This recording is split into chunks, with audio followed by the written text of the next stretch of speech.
So I just bombed a discovery call, and I made one of the biggest mistakes that I've ever made. And it's something that a lot of people do, and I know better.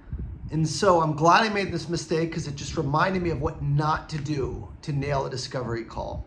And here's what I did. I made the call about me.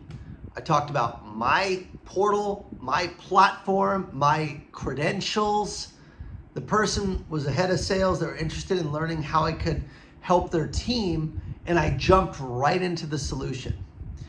And I spent most of the call talking.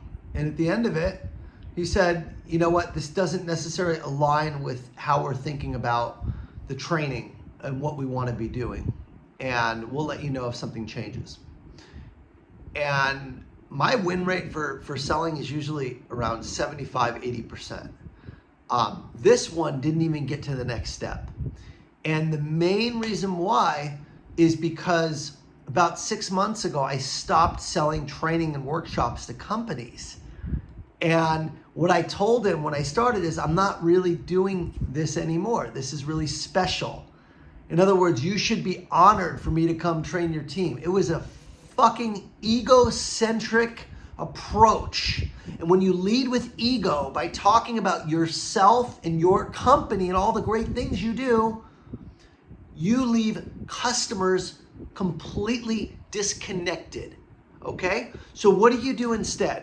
The mistake I made is, rather than talk about myself or why it's special for me to give a training, because I don't do that for just any customer, I should have understood and taken the time. And I've done this every time before. That's why I sold so many trainings and workshops to companies before, because I took this approach. But somehow, probably because I was rusty, I didn't take this approach.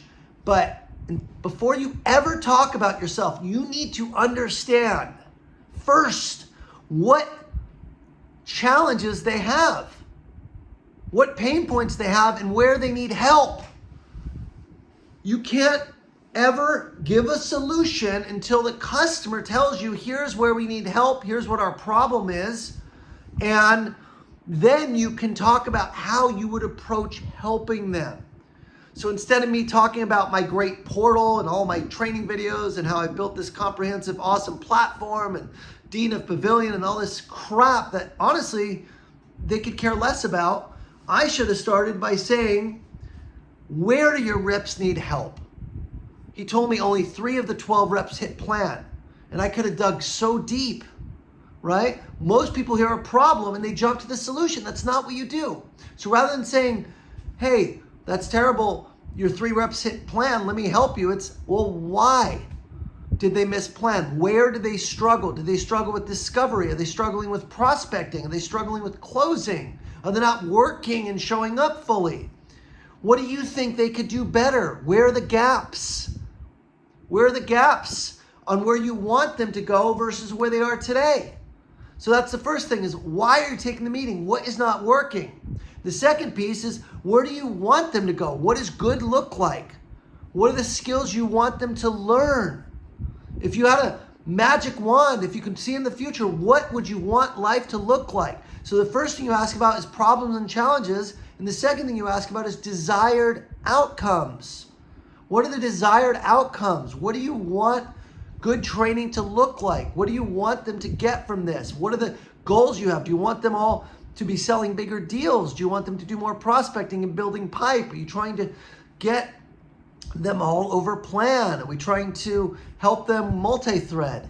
I didn't know any of this stuff. But if I had asked that first and then understood the challenges, the pain points, and then where the gaps lie, and then what they're trying to accomplish, then I could have then talked about how I can help. And rather than giving this big overview of all the great things I do, I would have just talked about, hey, here's what I'd recommend for you.